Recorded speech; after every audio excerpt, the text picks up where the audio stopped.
Maka Bapak Ibu hadirin sekalian, orang yang kaya, yang banyak hartanya, yang banyak kesibukannya, yang banyak mengurus hartanya, kemudian lalai dengan ibadah karena kekayaan tersebut, ternyata semua itu tetap akan menjadi penghalang masuk ke dalam surga, yang menjadi penghalang masuk ke dalam surga.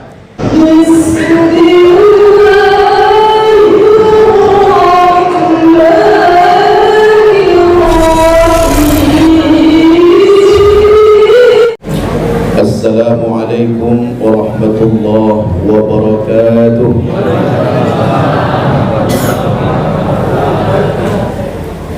Alhamdulillahi rabbil alamin, wa bihi nasta'in ala umuri dunya waddin. Ashhadu an la ilaha illallah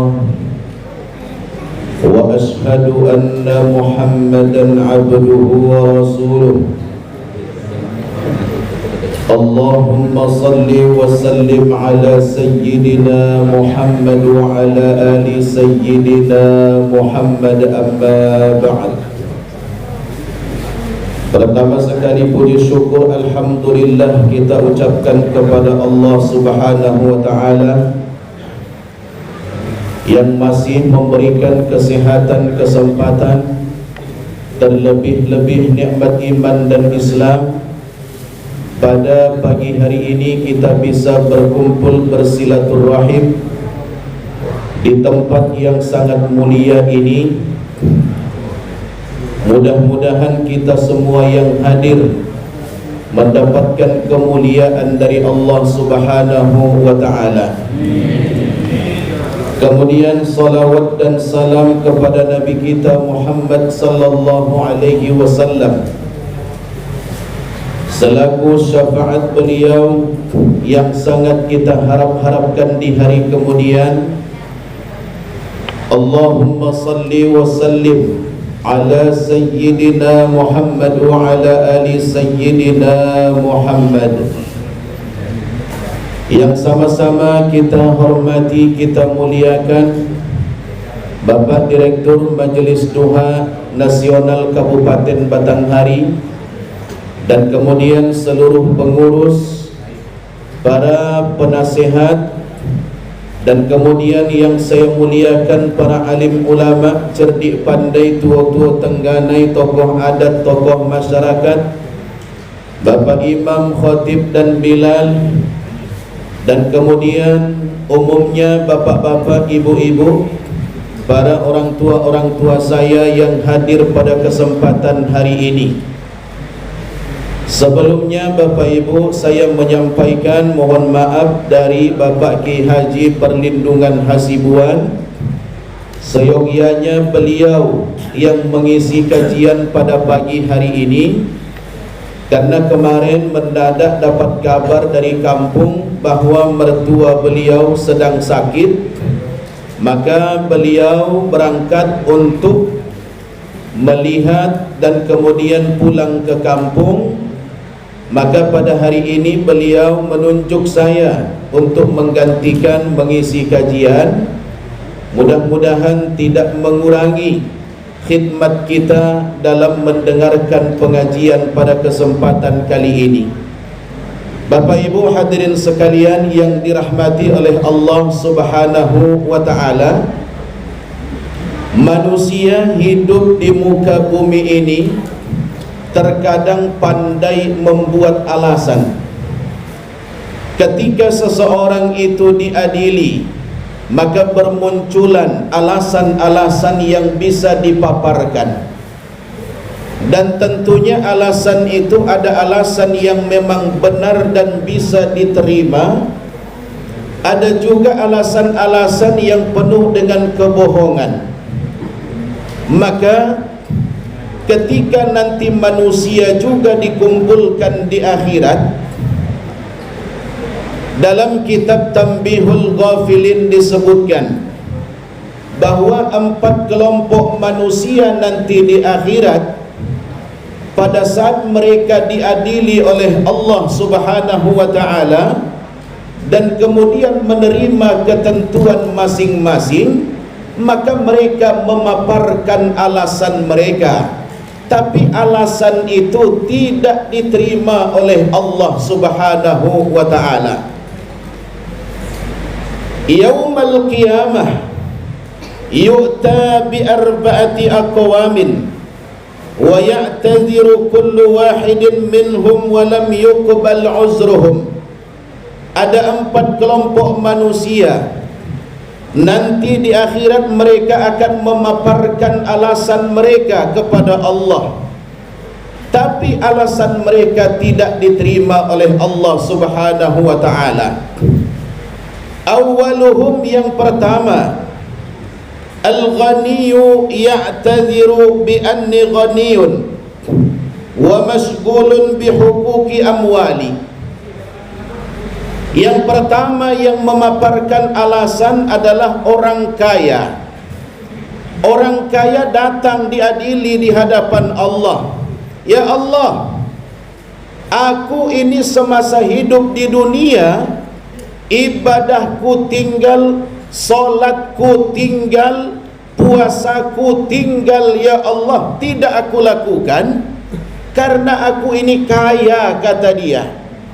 Kekayaanku itu membuat aku sibuk. Kekayaanku membuat aku tidak bisa beribadah kepadamu, ya Allah. Ternyata orang kaya pun banyak ngelesnya, Pak. Ya, orang kaya karena kekayaannya minta kepada Allah supaya alasan itu bisa diterima. Minta kepada Allah supaya ibadah yang tertinggal itu dimaafkan, karena itu bukan karena kehendak mereka, tapi karena kekayaan mereka lah yang membuat mereka ibadahnya tertinggal. Tapi ketika mereka menyebutkan bahwa kekayaan mereka membuat mereka sibuk, kemudian lupa beribadah, apa jawaban Allah? Inna Sulaiman maliku ma bainal masyriqi wal maghrib. Itu Nabi Sulaiman orang kaya. Bahkan kekayaan Sulaiman itu ma bainal masyriqi wal maghrib. Dari timur ke barat itu kekayaan Sulaiman. Tapi Sulaiman yang kaya itu, dia tidak lalai beribadah kepada Allah. Dia tetap menjalankan ibadahnya kepada Allah. Jadi alasan apapun yang dipaparkan oleh orang kaya, ternyata alasan itu enggak mempan, Pak. Alasan itu tidak diterima oleh Allah, karena ternyata masih ada orang yang pernah kaya, bahkan kekayaannya melebihi segalanya, tapi dia tetap taat beribadah kepada Allah Subhanahu wa ta'ala. Maka Nabi Sulaiman ditetapkan kata-kata beliau di dalam Al-Quran, Rabbi habli mulkan wa habli Rabbi ghfirli wa habli mulkan la yanbaghi li ahadin min ba'di. Ya Tuhanku, ampunilah aku, kata Nabi Sulaiman, dan berikanlah aku kerajaan, kekayaan yang tidak akan pernah dimiliki oleh orang-orang sesudahku. Jadi enggak akan ada yang mampu menyaingi Nabi Sulaiman alaihi salatu wassalam. Maka Bapak Ibu hadirin sekalian, orang yang kaya, yang banyak hartanya, yang banyak kesibukannya, yang banyak mengurus hartanya, kemudian lalai dengan ibadah karena kekayaan tersebut, ternyata semua itu tetap akan menjadi penghalang masuk ke dalam yang menjadi penghalang masuk ke dalam surga. Maka Bapak Ibu yang punya kekayaan, yang Allah berikan rezeki yang lebih, maka rezeki yang lebih itu, kekayaan yang Allah berikan, jangan sampai membuat kita lalai untuk beribadah. malah harta tersebut gunakan. Ya, kalau ada masjid yang butuh untuk renovasi dan dibangun, sisihkan harta untuk masjid tersebut. Ada anak-anak yatim yang perlu disantuni, maka santunilah anak yatim itu. Itu harta akan lebih berharga, bernilai di hadapan Allah dibanding kita simpan di ATM. Kalau disimpan di ATM sampai miliaran rupiah, ratusan juta rupiah, itu enggak ada gunanya, Pak. Kenapa? Karena penyesalan orang-orang kaya yang pertama sekali mereka sebutkan ketika mereka sudah dikuburkan, mereka mengatakan, Rabbi laula akhartani ila ajalin qarib fa asaddaqa wa akum minas salihin. Ya Allah, andaikan engkau tunda kematianku, andaikan engkau berikan kesempatan bagiku untuk hidup kembali di dunia, fa asaddaqa wa akum minas salihin, aku akan banyak bersedekah dan aku akan menjadi orang baik. Jadi penyesalan ahli kubur yang pertama karena mereka dulu malas bersedekah. Jadi andaikan Bapak Ibu, ahli kubur itu dibolehin balik lagi ke dunia, habis harta, tidak ada lagi warisan untuk kita anak-anaknya. Ya, kalau dibolehkan kembali mereka pulang, semua yang mereka miliki akan mereka sedekahkan, karena hebatnya yang dirasakan oleh mereka di alam kubur. Maka kekayaan tidak menjadi alasan untuk meninggalkan ibadah kepada Allah, karena Nabi Sulaiman yang kaya, beliau tetap taat kepada Allah Subhanahu wa ta'ala. Kemudian yang kedua, orang yang alasannya tidak diterima oleh Allah, muncul kebalikan dari orang kaya. Al-fakir ya'taziru bifakrihi. Ternyata orang miskin pun sama, Pak, buat alasan juga. Ya Allah, aku tak bisa ibadah karena aku dulu hidup di dunia miskin, ya Allah, enggak punya apa-apa, ya Allah. Akhirnya aku sibuk memikirkan apa yang akan dimakan untuk anak-anakku besok hari. Karena kesibukannya dengan kefakiran, maka pada akhirnya mereka lupa ibadah. Wajar kalau disebutkan kadal fakru ayyakuna kufran. Kefakiran itu akan bisa, bahkan hampir membuat seseorang menjadi kafir. Ya, kalau duit sudah ndak ada, apapun ndak ada, kira-kira pening ndak kepala, Pak? Ya pening, ya. Kalau duit di kantong sudah tak ada, bini pun merutuk manjak. Ya, saya yakin kepala kita pun rasanya nak pecah juga, ya kan? Tentunya berpikir bagaimana cara. Kalau sudah kampung tengah ini bermasalah, Pak, ya. Kalau sudah kampung tengah bermasalah, apapun akan dihadapi, walaupun bunuh orang, ya, walaupun dengan bunuh orang, walaupun dengan cara mengambil hak orang lain, maling dan segala macam akan dilakukan. Padahal kampung tengah itu cuman sejengkal, ya, cuman sejengkal yang mau kita isi. Tapi ternyata inilah yang membuat hal. Kalau sudah perut pun lapar, tak usahlah dulu lapar niat dan fakir, sudah tidak makan beberapa hari, lapar saja perut, kita ajak orang berunding tak bisa, Pak, ya, tak bisa. Kalau sudah perut lapar, kata Pak Ali itu nak marah begawenya, ya, harus diisi dulu kampung tengahnya baru aman. Nah, jadi orang yang fakir ini pun nanti di akhirat ketika Allah tanya, kenapa tak ibadah? Kenapa enggak solat? Kenapa enggak puasa? Ya Allah, kami miskin, pakaian pun enggak punya, pakaian hanya yang melekat di badan, makan pun kami susah, ya Allah. Itu yang membuat kami terhalang ibadah. Ternyata itu pun tak diterima. Hei kamu yang fakir, yang miskin, kata Allah, Nabi Isa alaihi salam itu orang yang sangat fakir. Nabi Isa orang yang sangat fakir. Bahkan satu riwayat menyebutkan Bapak Ibu, Nabi Isa itu punya jubah, ya, baju jubah, dan kemudian baju jubah ini 2 lapis. 2 lapis inilah yang beliau pakai selama 20 tahun, enggak pernah diganti. Kalau kotor umpama satu, cuci satu, ya. Kotor yang bagian dalam, cuci yang di dalam, pakai yang di luar. Begitulah selama 20 tahun enggak diganti. Ada kita yang enggak ganti baju Pak selama 20 tahun? Hah? Ada enggak? Berarti enggak ada kita yang fakir, enggak ada alasan untuk meninggalkan ibadah.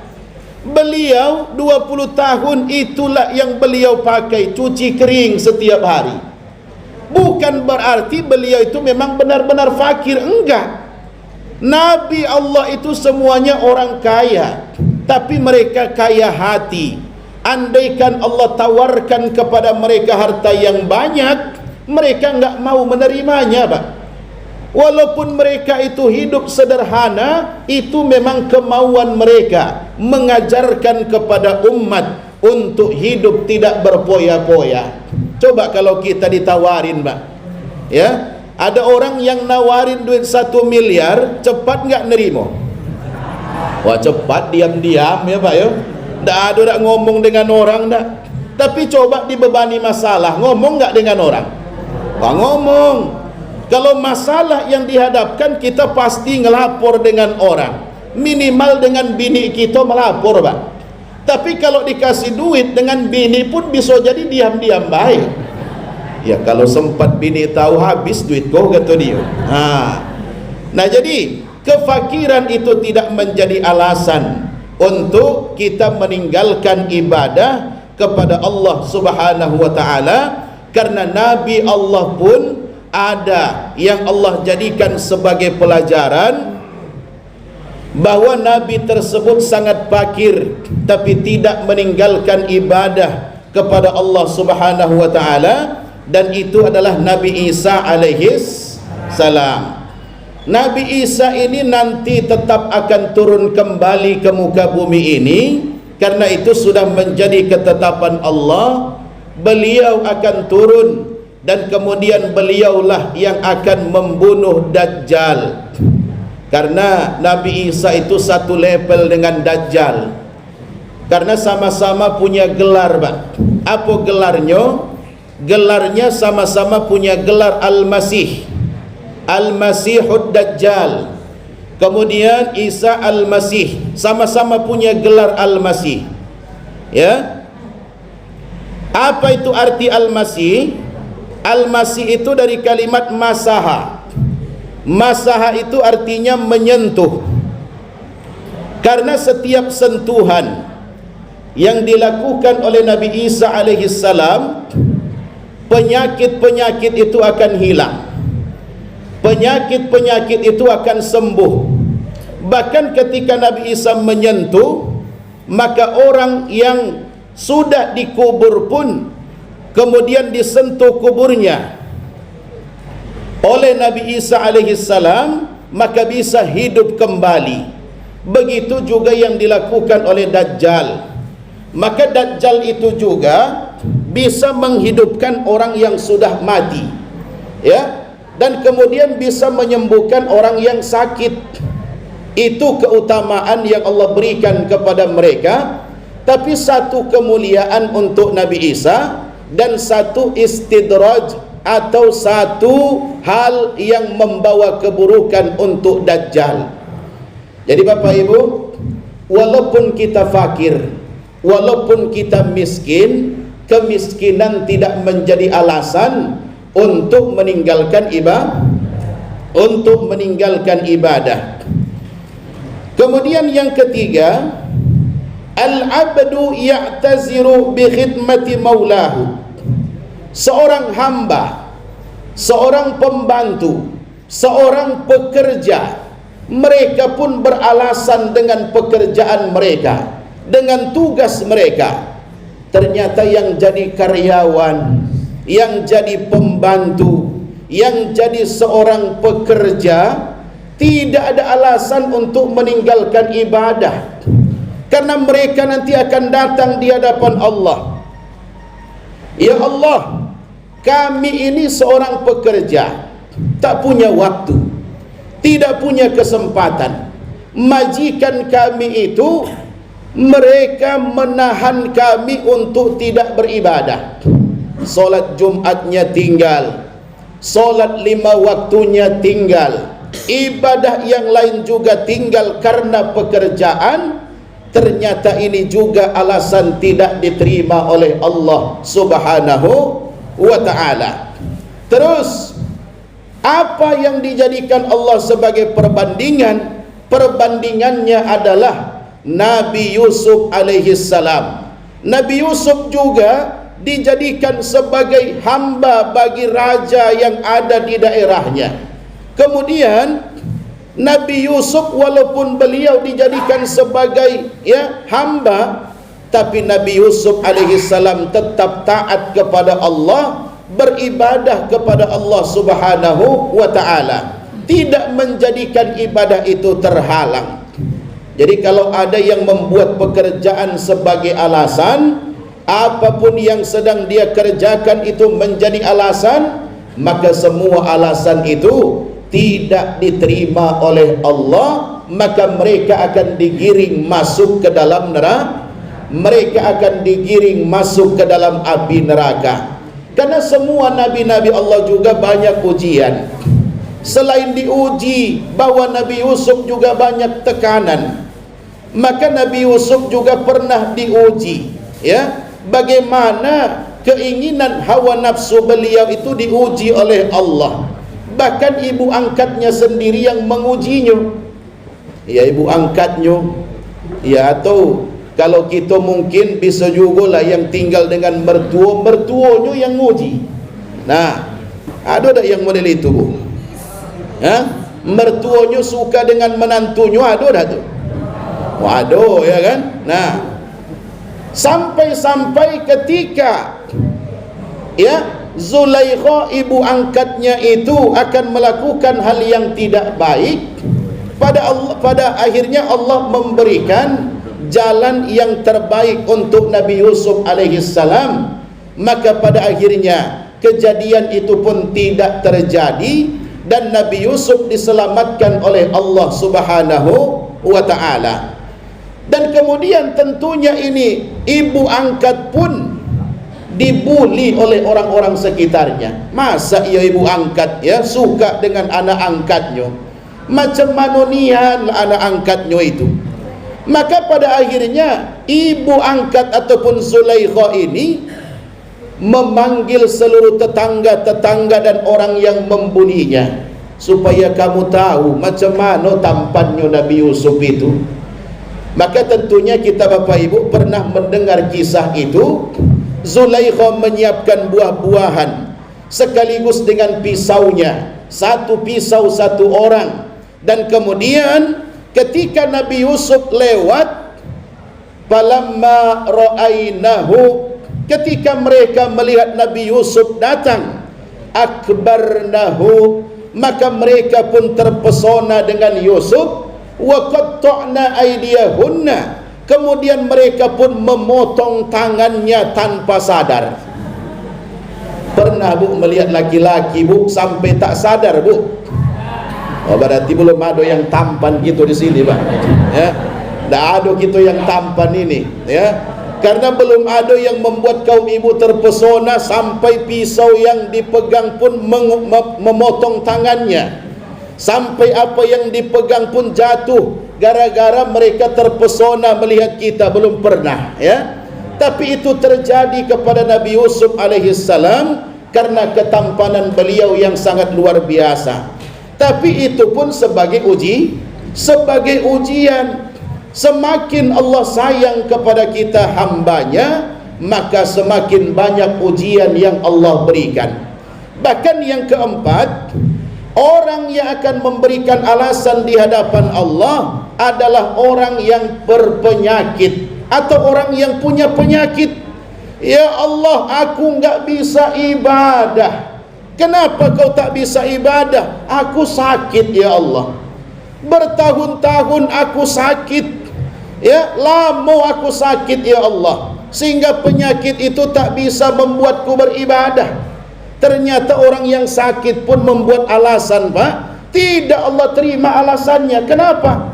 Karena ada Nabi yang dulu berpenyakit, tapi beliau tetap tahan dan taat kepada Allah. Siapa Nabi yang berpenyakit itu? Nabi Ayub alaihi salam. Penyakit yang Allah berikan kepada Nabi Ayub, tapi tidak jelas disebutkan penyakitnya penyakit apa, Pak. Ya, ada yang mengatakan penyakit kulit dan segala macam. Tapi tidak benar. Orang yang mengatakan penyakitnya Nabi Ayub alaihissalam sampai berbelatung itu enggak benar, Pak. Ya, tidak benar berita yang disampaikan bahwa Nabi Ayub yang berpenyakit sampai tubuhnya berbelatung. Bahkan ada kisah yang menyampaikan karena banyaknya belatung di tubuh Nabi Ayub, pada saat Nabi Ayub mau sholat, ambilin dulu belatungnya, diambilin belatungnya, letakin dulu, habis sholat pasang lagi belatungnya. Aduh gawe, ya kan? Nah, ada kisah yang menyampaikan begitu. Tapi semua itu tujuannya merendahkan para nabi dan rasul. Beliau sakit benar, punya penyakit yang Allah berikan, bahkan sakitnya itu sampai 20 tahun, Pak. Tapi beliau tidak sampai tubuhnya berbelatung.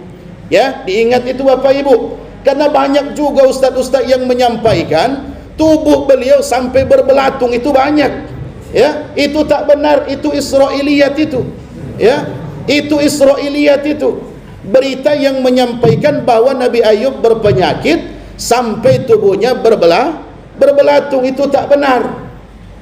Ya, jadi jangan ditelan mentah-mentah ketika mendengarkan sebuah kisah, apalagi tentang nabi kita, ya, para nabi-nabi terdahulu.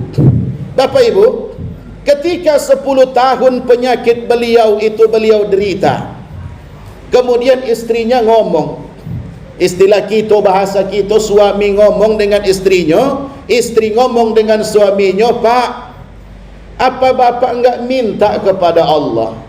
Cobalah minta kepada Allah.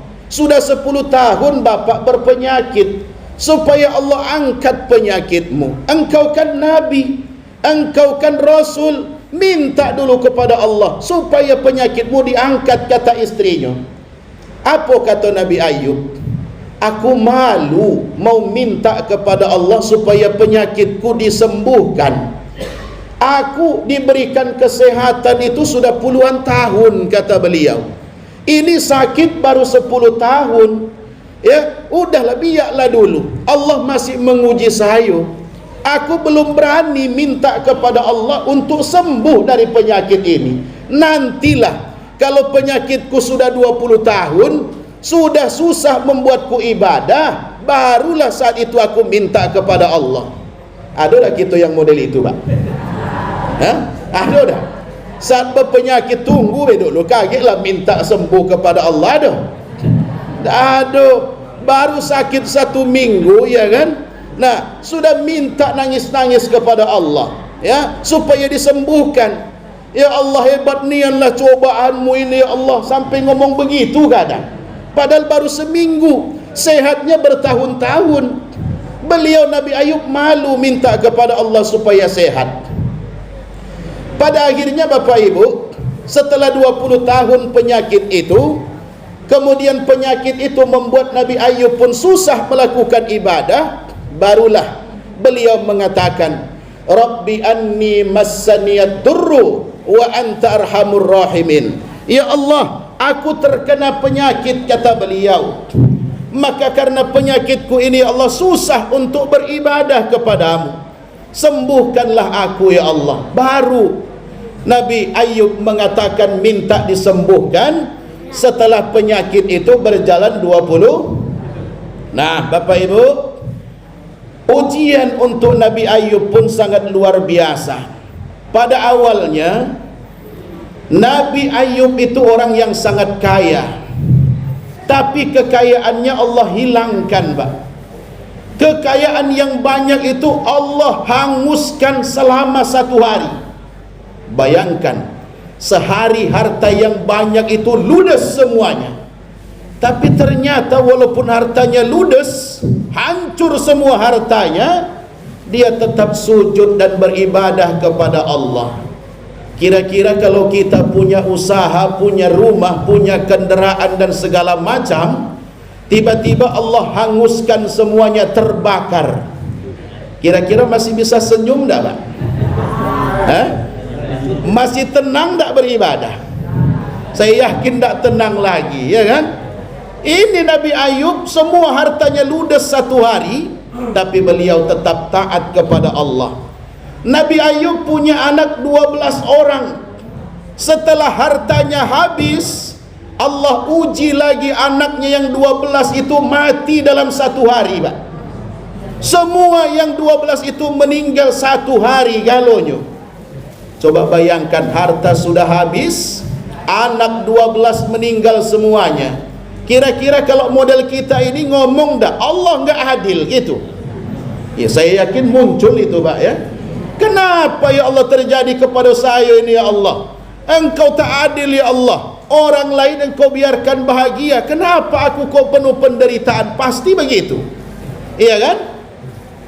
Tapi Nabi Ayub tidak, tetap beliau beribadah, tetap beliau terus menjalankan ibadah kepada Allah Subhanahu wa taala. Dan kemudian pada akhirnya beliau pun tertimpa penyakit, dan penyakit itu selama 20 tahun baru Allah berikan kesembuhan. Jadi kalau kita berpenyakit, itu merupakan satu cara Allah untuk mengangkat dan menghilangkan dosa-dosa dari tubuh kita.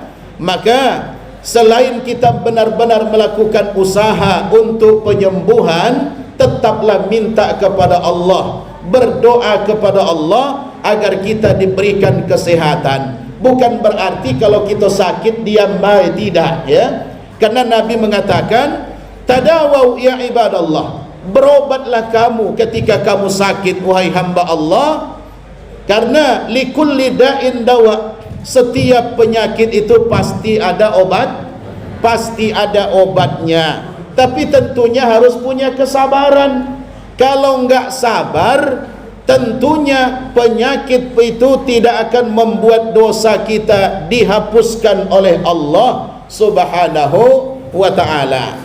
Jadi Bapak Ibu hadirin sekalian, inilah 4 kelompok manusia yang meminta keringanan sekaligus memaparkan alasan mereka kepada Allah nanti di akhirat.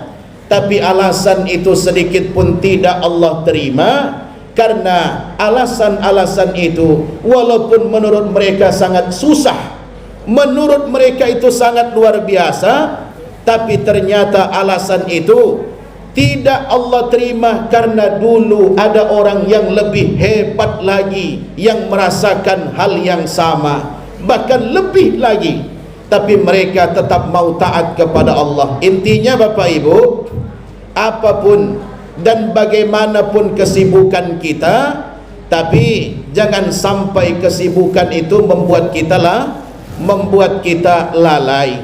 Anak dan istri kita juga itu bisa membuat kita lalai. Tapi orang-orang yang beriman, insya Allah akan mampu mengatasinya, dan kemudian mereka akan tetap fokus dan istiqomah beribadah kepada Allah. Mudah-mudahan kita yang hadir pada kesempatan kali ini, Allah berikan keistiqomahan, baik datang ke tempat pengajian, begitu juga untuk melakukan ibadah-ibadah kepada Allah Subhanahu wa ta'ala. Amin ya rabbal alamin. Bapak Ibu hadirin sekalian yang dirahmati oleh Allah Subhanahu wa ta'ala, maka hidup ini harus tetap kita gunakan untuk belajar, mencari ilmu, mencari wawasan. Walaupun duduk terkadang model ini banyak juga yang tertidur, Pak, ya banyak juga yang tertidur, tapi insya Allah itu lebih bermanfaat. Karena apa? Kemarin saya melihat tayangan video, Pak. Saya ketawa juga melihatnya. Kenapa? Karena dalam video itu ada sekolah tinggi namanya STIB di Padang Pariaman. Ternyata STIB itu sekolah tinggi ilmu beruk. Bukan sekolah untuk manusia, Pak. Sekolah tinggi ilmu beruk. Wah, ada ijazahnya. Nah, beruk yang sudah dapat ijazah, dia tahu bagaimana kelapu yang bisa diambil, kelapu yang tua yang bagaimana, cara manjatnya bagaimana. Ternyata ada sekolahnya, Pak. Namanya STIB, Sekolah Tinggi Ilmu Beruk. Makanya jangan kalah kita manusia dengan beruk, ya kan? Nah, tetaplah cari ilmu kemanapun ilmu itu berada. Bapak Ibu, karena jam sudah menunjukkan jam tengah 8, mungkin inilah yang bisa saya sampaikan. Mudah-mudahan ada manfaat bagi kita semuanya. Mohon maaf atas segala kekurangan dan kekhilafan. Wallahul muwaffiq ila aqwamit thariq. Assalamualaikum warahmatullahi wabarakatuh.